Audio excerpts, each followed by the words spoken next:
సప్త సంతానం అంటే ఏంటో తెలుసుకుందాం.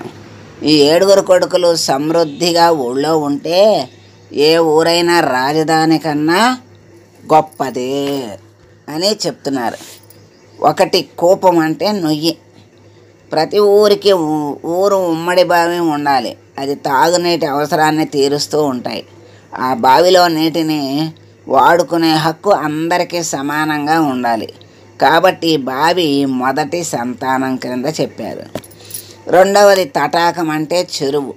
ప్రతి ఊళ్ళోనూ చెరువు ఉండాలి. అవి కేవలం పశుపక్ష్యాదుల అవసరాల కోసం, అలాగే తర్వాత సాగు కోసం, పంటల కోసం ఉపయోగపడేవిగా ఉండాలి. చెరువుని రెండో సంతానంగా చెప్పారు. మూడవది ఉద్యానవనం. ప్రతి ఊళ్ళోనూ కనీసం ఒకటైనా పార్క్ ఉండాలి. అంటే ఇప్పుడు ఇంగ్లీష్లో పార్కు, తెలుగులో ఉద్యానవనం. వ్యాహ్యాళి కోసం పార్క్ అనే కాదు, పచ్చదనం కోసం కూడా ఉద్యానవనం కావాలి. అదే ఆరోగ్యానికి మంచిది కదా, అందుకని దాన్ని మూడో సంతానంగా చెప్పారు. నాలుగవది మంటపం. ప్రతి ఊరికి ఒక మండపం ఉండాలి. అంటే టౌన్ హాల్ లాంటిది అన్నమాట. పెళ్ళిళ్ళ నుండి తద్దినాల వరకు ఊళ్ళో మంటపం అవసరం ఉంది.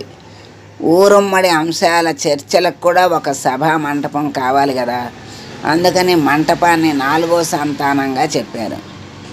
ఐదవది జలదానం, అన్నదానం. చలివేంద్రాల్లో దాహార్తితో పాటు మజ్జిగ కలిపిన రాగి జావ కానీ, అంబకళం అంటే మజ్జిగ కలిపిన జొన్న జావ కానీ కుండలో పోసి ఉంచాలి. అన్నార్తిని కూడా అవి తీర్చేవిగా ఉండాలి. అంటే ఆకలిని కూడా తీరుస్తాయి.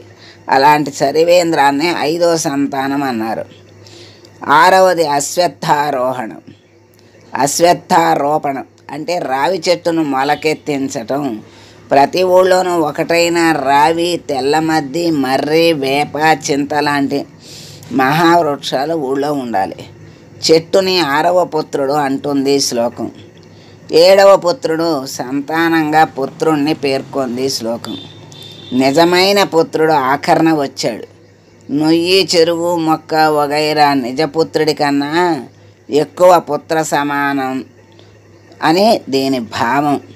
7 కొడుకులు సమృద్ధిగా ఊళ్ళో ఉంటే ఏ ఊరైనా రాజధాని కన్నా గొప్పది. అంటే ఏ లోటు లేకుండా అన్నీ బాగుంటాయని అర్థం.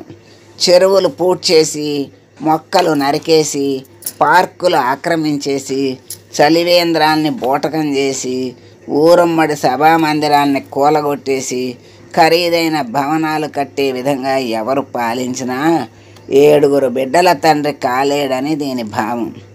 రాజు సంతానవంతుడు కావాలి. ఎంత సంతానవంతుడే అయితే అంత గొప్పగా పాలించినట్టు అని అర్థం చేసుకోవాలి. ఈ 7 కొడుకుల్లో ఏ బిడ్డ ఏడ్చినా లోపం తండ్రిదే.